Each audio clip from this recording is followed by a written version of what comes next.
Hello friends, स्वागत है आप सभी का तक्षशिला पर। और तक्षशिला पर modern Indian history multiple choice question यानी कि ऑब्जेक्टिव क्वेश्चंस आंसर के साथ जो है सभी प्रतियोगी परीक्षाओं के लिए, चाहे आप यूपीएससी का एग्जाम दे रहे हो, चाहे यूपीएससी सिविल सर्विसेज के अलावा सीडीएस का एग्जाम, सीएपीएफ का एग्जाम, पीएससी यानी कि UP PSC, MP PSC, BPSC या पीसीएस, आप यूपी पीसीएस जिसको कहते हैं, दोनों आपका समान है। या इसके अलावा अन्य जो भी प्रतियोगी परीक्षा देते हैं उन सभी के लिए मल्टीपल चॉइस क्वेश्चन का सेशन जो है वो अति महत्वपूर्ण है। और यहाँ से आपके एग्जाम में प्रश्न जो है वो पूछे जाएंगे। इसके अलावा अगर आप एनसीईआरटी भी पढ़ रहे हैं तो एनसीईआरटी भी पढ़ने के बाद अपने आप को जांचने के लिए आप इस सेशन को देख सकते हैं। तो चलिए देर नहीं करते हैं, स्टार्ट करते हैं सेशन को। लेकिन उसके पहले मैं ये कहूंगा कि अगर आपने अभी तक चैनल को सब्सक्राइब नहीं किया तो चैनल को सब्सक्राइब करके बेल आइकन दबा दीजिए कि यहाँ आने वाली हर क्लासेस का नोटिफिकेशन जो है वो आपको टाइम पर मिलता रहे। और तक्षशिला का ऐप डाउनलोड नहीं किया तो गूगल के प्ले स्टोर पर जाकर तक्षशिला सर्च कीजिए और सर्च करने के बाद ये बरगद का जो पेड़ वाला जो ऐप है उसको डाउनलोड कीजिए। चलिए स्टार्ट करते हैं। पहला प्रश्न आपके स्क्रीन पर है। The East India Company had taken Bombay from. East India company ने बॉम्बे को किससे लिया था? डचों से, चार्ल्स प्रथम से, चार्ल्स द्वितीय से या पुर्तगालियों से? आपका उत्तर क्या होगा आप बताइए कि ईस्ट इंडिया कंपनी जो है उसने बॉम्बे किससे लिया था? डचों से, चार्ल्स प्रथम से, चार्ल्स द्वितीय से या पुर्तगालियों से? और उत्तर को आप ए, बी, सी या डी के रूप में आप अपने कमेंट सेक्शन में लिख रहे हैं। लिखते रहिए दोस्तों। जिन्होंने कहा सी यानी कि चार्ल्स द्वितीय, वो सभी के उत्तर जो हैं वो सही हैं। और ईस्ट इंडिया कंपनी ने चार्ल्स द्वितीय से बॉम्बे को 21 मई 1662 में जो है लिया था। ये तारीख आप याद रखिए, 21 मई 1662। और इंग्लैंड के चार्ल्स द्वितीय थे और पुर्तगाल के राजा जॉन चतुर्थ की बेटी कैथरीन ऑफ प्रेंगोंजा की विवाह संधि ने चार्ल्स को कैथरीन के दहेज के हिस्से में बॉम्बे को ब्रिटिश साम्राज्य का कब्जा जो है वो बनाए रखने दिया। The East India Company had taken Bombay from Charles second on 21 May 1662। The marriage treaty of Charles two या Charles second of England and Catherine of Braganza, daughter of king John fourth of Portugal, placed Bombay in possession of the British Empire as part of dowry of Catherine to Charles। अगला प्रश्न आपके screen पर है। The new proletariat classes which emerged in India on account of the British economic policy consisted of। British आर्थिक नीतियों के कारण भारत में जो नया सर्वहारा वर्ग उभरा उसमें कौन शामिल था? मनी लेंडर्स, लैंडलॉर्ड्स, ट्रेडर्स या ऑल ऑफ द एबव? साहूकार, जमींदार, व्यापारी या उपरोक्त में से सभी? और आपका समय जो है वो शुरू हो चुका है दोस्तों। आपको बताना है ए, बी, सी या डी। और आप लोग टाइप करके आंसर जो है वो देते रहिए। और दोस्तों, अभी तक आपने तक्षशिला का ऐप डाउनलोड नहीं किया तो गूगल के प्ले स्टोर से जाकर आप तक्षशिला का ऐप डाउनलोड कर लीजिए। चैनल को सब्सक्राइब नहीं किया तो सब्सक्राइब कर लीजिए। और अपने मित्रों के साथ शेयर नहीं किया तो फटाफट उनके साथ शेयर भी कर दीजिए कि वो भी इसका लाभ उठा सकें। दोस्तों, जिन्होंने कहा कि चार ये तीनों जो ऊपर दिए हैं यानी कि साहूकार, जमींदार या व्यापारी, यानी कि मनी लेंडर, लैंडलॉर्ड्स और ट्रेडर्स, ये तीनों का तीनों जो है वो सर्वहारा वर्ग उभरा यानी कि ब्रिटिश की जो इकोनॉमिक पॉलिसी है इससे ये उभरा है। The new protrude classes which emerge in India on account of the British economic policy. तो इसमें मनी लैंडर्स भी हैं, लैंडलॉर्ड्स भी हैं और ट्रेडर्स हैं, यानी कि साहूकार, जमींदार और व्यापारी। ये तीनों के तीनों जो है वो आर्थिक नीतियों के कारण जो है भारत में उभरे थे। अगला प्रश्न है। At which place in Bengal was the East India Company given permission to trade and build a factory by the Mughals in 1651। 1651 में ईस्ट इंडिया कंपनी को मुगलों द्वारा बंगाल में किस स्थान पर व्यापार करने और एक कारखाना बनाने की अनुमति दी गई? आपके सामने ऑप्शन है कलकत्ता, कासिम बाजार, सिंगूर या वर्धमान। आपको बताना है कि राइट आंसर क्या है। और ये समय आपका शुरू हो चुका है। सेकेंड्स की जो घड़ियां हैं, जो डिजिटल घड़ी है वो चल रही है मध्यम गति से। आपको बताना है मेरे दोस्त कि राइट आंसर क्या है, ए, बी, सी या डी। और आपका समय जो है वो समाप्त हो चुका है दोस्तों। और कासिम बाजार जिन्होंने कहा वो सभी के उत्तर जो हैं वो सही हैं। कासिम बाजार जो है वो आपका राइट आंसर है। और बंगाल के कासिम बाजार में ईस्ट इंडिया कंपनी को 1651 में मुगलों द्वारा व्यापार और एक कारखाने बनाने की अनुमति दी गई। ईस्ट इंडिया कंपनी ने 1651 में मुगलों की अनुमति से कासिम बाजार में एक कारखाना जो है वो स्थापित किया था। अगला प्रश्न है, as per August offer the British objective for India was. अगस्त प्रस्ताव के अनुसार भारत के लिए ब्रिटिशों का उद्देश्य क्या था? डोमिनियन स्टेटस का, पू, पूना स्वराज का,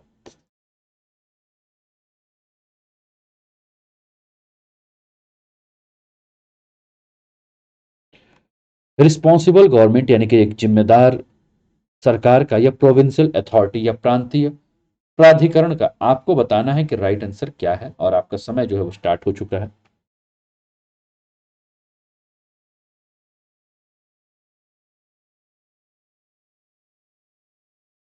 as per August offer the British objectives for India was. अगस्त प्रस्ताव के अनुसार भारतीयों के लिए या भारत के लिए ब्रिटिश का उद्देश्य क्या था? ब्रिटिश सरकार जो थी उनका क्या उद्देश्य था?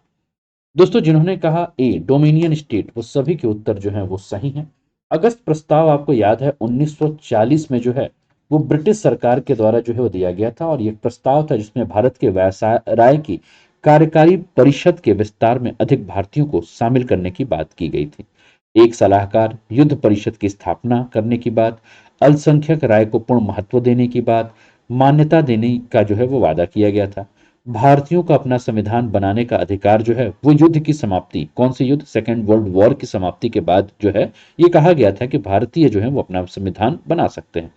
कांग्रेस ने अगस्त प्रस्ताव को अस्वीकार कर दिया और नेहरू ने कहा कि डोमिनियन स्टेट्स कॉन्सेप्ट दरवाजे की कील के रूप में जो है, या इन्होंने कहा कि the Congress reject August offer, Nehru said dominion state concept is a dead as a doornail. जैसे कि दरवाजे की कोई एक कील जो होती है जो जंग खाकर समाप्त हो जाती है, उसी प्रकार से ये जो है ये डोमिनियन स्टेट का कॉन्सेप्ट जो है वो भी समाप्त हो गया है। गांधी ने कहा कि घोषणा ने राष्ट्रवादियों और ब्रिटिश शासकों के बीच जो है जो दूरी थी, जो खाई थी, जो उनके बीच में जो एक मतांतर था, जो मत विभेद था, उसको और भी ज्यादा बढ़ा दिया है। अगला प्रश्न है, who had while fasting in the prison written to the British governor the individual must die so that the nation may live, today I must die so that India may win freedom and glory। किसने अपने उपवास के दौरान, यानी कि जब वो उपवास कर रहे थे, जब व्रत व्रत थे, तो उन्होंने ब्रिटेन के गवर्नर को एक एक ब्रिटिश गवर्नर को एक पत्र लिखा और उन्होंने कहा कि देखिए, इंडिविजुअल यानी कि एकल रूप से अगर मैं बात करें, तो एकल रूप से अगर मैं मर भी जाता हूं या एकल रूप से कोई व्यक्ति मरता भी है, तो उसका राष्ट्र जो है वो जीवित रहता है।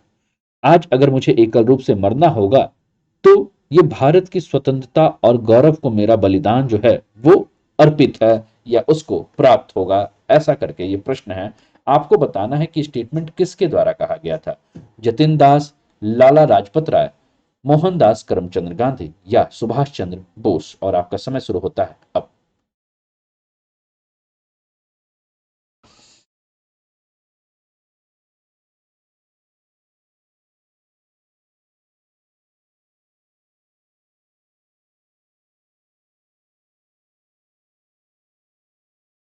उत्तर सही क्या होगा?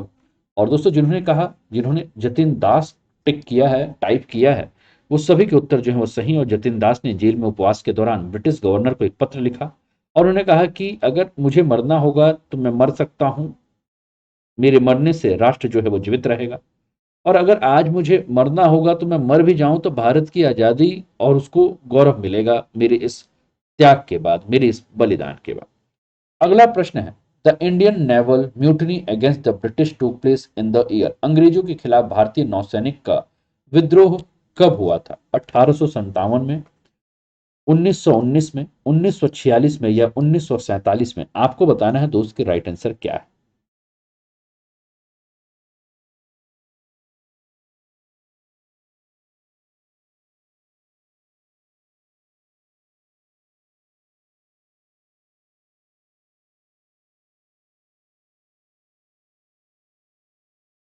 दोस्तों जिन्होंने भी कहा 1946, वो सभी के उत्तर जो है वो सही। और 1946 में अगर हम बात करें, तो बॉम्बई डॉक में अगर हम देखें, तो बॉम्बई डॉक में बॉम्बे डॉक कहा जाता है हिंदी में अगर हम बात करें।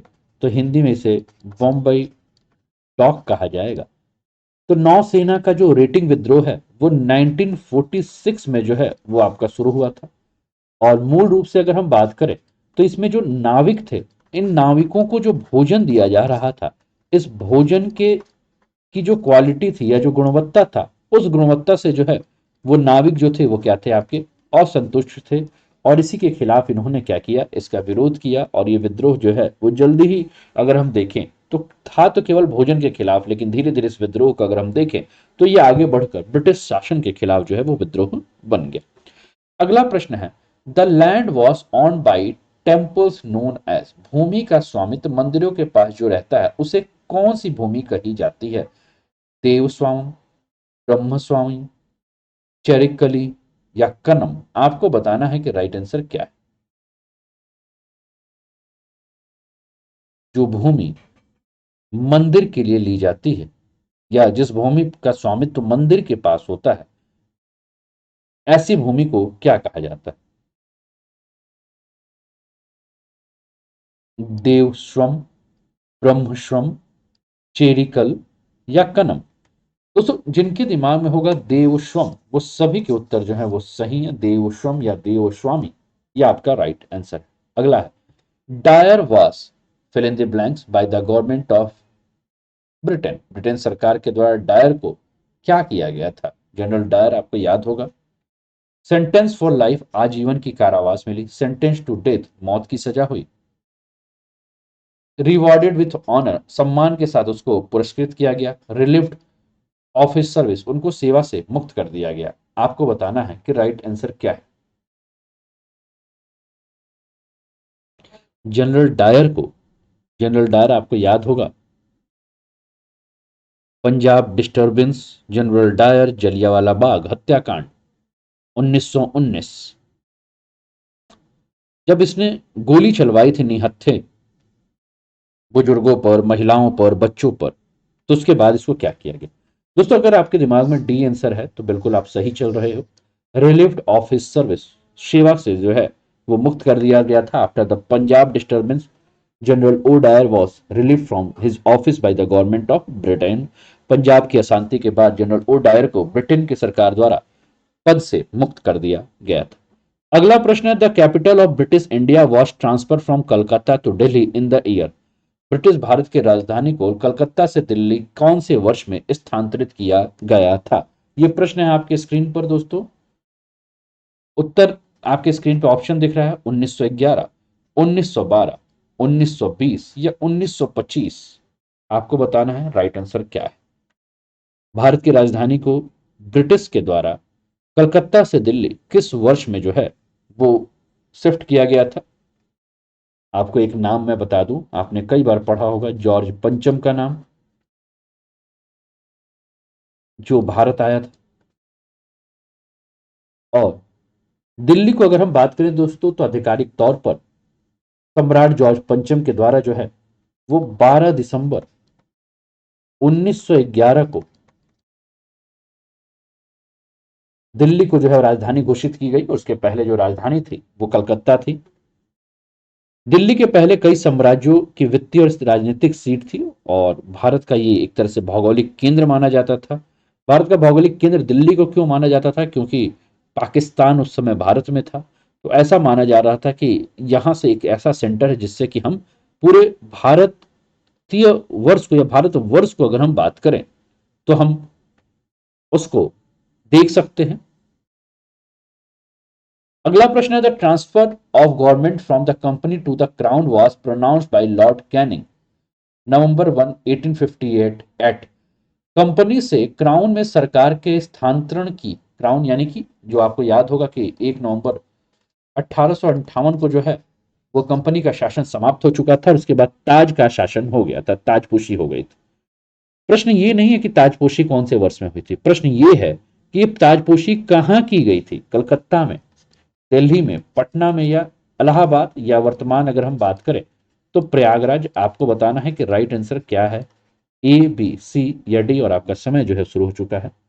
भारत सरकार की ताजपोशी जो है आपको याद होगा, मैं बता भी दे रहा हूं इसकी घोषणा वायसराय लॉर्ड कैनिंग के द्वारा 1 नवंबर 1858 को किया गया था, जिसमें लॉर्ड कैनिंग ने रानी की उद्घोषणा को पढ़ा था और कहा था कि इस उद्घोषणा में ऐसा लिखा गया है कि भारत का प्रशासन सीधे जो है वो ब्रिटिश सरकार के हाथों में आ जाएगा। To declare the assumption of government of India by the crown on November 1 1858, यानी कि 1 नवंबर 1858, by the Viceroy Lord Canning. Queen's proclamation was read by Lord Canning. As per the proclamation, the administration of India came into the direct hands of British government. और वो जो स्थान था दोस्तों वो था इलाहाबाद। इलाहाबाद में जो है ये इलाहाबाद के दरबार में ये आयोजन किया गया था, जहां लॉर्ड कैनिंग ने ब्रिटेन की महारानी का उद्घोषणा पढ़ा, जिसके बाद भारत का प्रशासन सीधे ब्रिटिश सरकार के हाथों में चला गया। तो इलाहाबाद और वर्तमान प्रयागराज अगर हम बात करें तो सही उत्तर है। तो दोस्तों ये रहा आज का सेशन। उम्मीद है कि आप लोगों को पसंद में आया होगा। तो अगर पसंद आया होगा तो अपना फीडबैक कमेंट सेक्शन में जरूर लिखें, अपने मित्रों के साथ साझा कीजिए। चैनल पर पहली बार है तो चैनल को सब्सक्राइब करके बेल आइकन दबा दीजिए। पीडीएफ को डाउनलोड करने के लिए तक्षशिला का ऐप डाउनलोड कर लीजिए, लाइक कर दीजिए और ज़्यादा से ज़्यादा शेयर कर दीजिए। अपने फेसबुक पर शेयर कर दीजिए, अपने व्हाट्सएप का स्टेटस बना दीजिए और बाकी सारी जो चीज़ें हैं वो कर दीजिए। तो चलिए मिलते हैं फिर कुछ और भी रोचक जानकारियों के साथ। और इसके पहले भी करंट इशू और बहुत सारे रोचक जानकारी आपके इस प्लेटफॉर्म पर है, उसको भी आप देखते रहें। आपके भविष्य को उज्जवल बनाने के लिए ये मेरा छोटा सा प्रयास है। उम्मीद है कि ये प्रयास आपको पसंद आ रहा होगा। तो चलिए विदा लेते हैं। जय हिंद, जय भारत।